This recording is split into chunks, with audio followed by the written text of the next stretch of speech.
bound with a real thin white rope and it went around the bottom of the pole and about 4 inches off the ground. His shoes were missing. He was tied extremely tight, so I used my boot knife and tried to slip it between the rope and his wrists.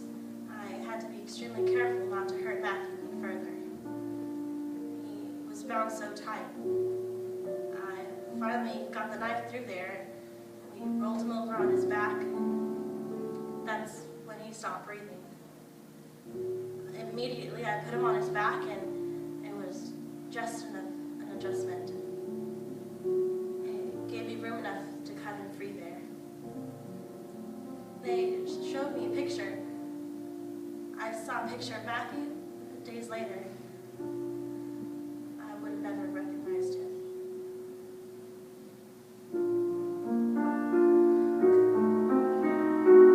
God help the outcast, hungry from birth.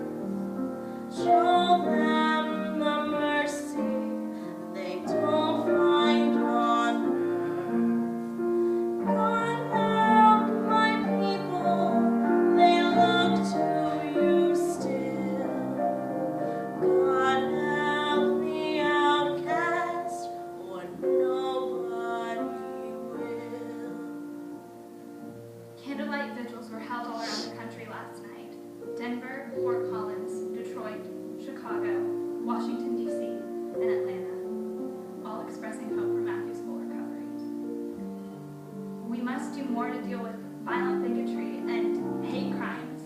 I hope that in the grief of this moment and in the shared outrage across America, Americans will once again search their hearts and do what they can to reduce their own fear and anxiety and anger at people who are different.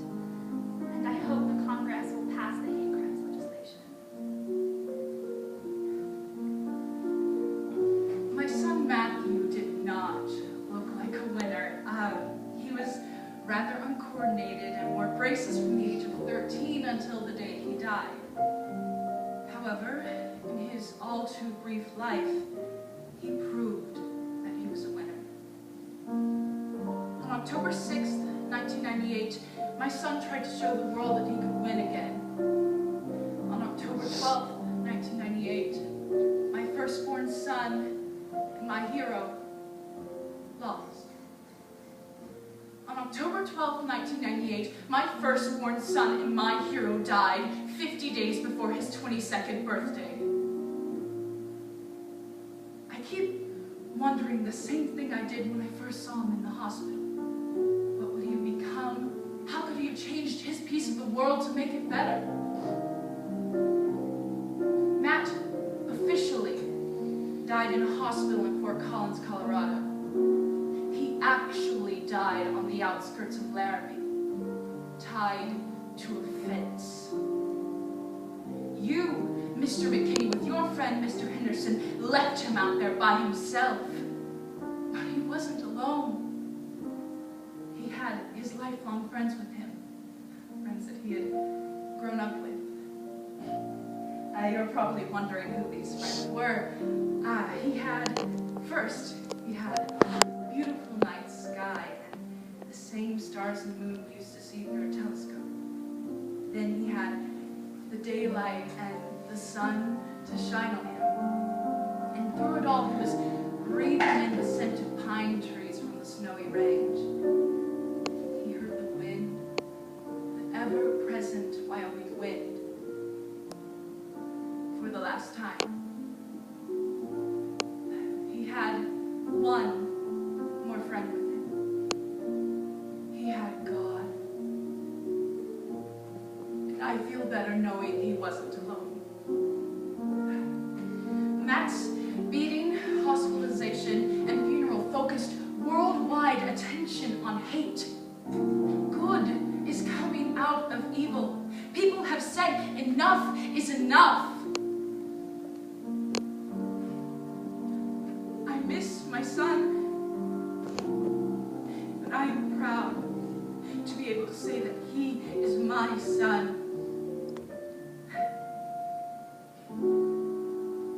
I would like like nothing better than to see you die, Mr. McGinley. However, this is the time to begin the healing process. To show mercy to someone who refused to show any mercy. Mr. McGinley, I am going to grant you life. As hard as it is for me to do so, because of Matthew. You robbed me of something very precious, and I will never forgive you for that. Mr. McGinley, I give you life in the memory of one who no longer lives. May you have a long life, and may you thank Matthew every day for it.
I've lived here for many years and I've seen a lot. I was very moved when I saw the tag on the end of the homecoming parade. About 100 people walking behind a banner for Matthew Shepard. So when the parade went down the end of the road to make a U-turn, I went to the other side of my apartment. Well, about 10 minutes went by. Sure enough, the parade started coming down the road. I noticed the most incredible thing. As the parade came down the street,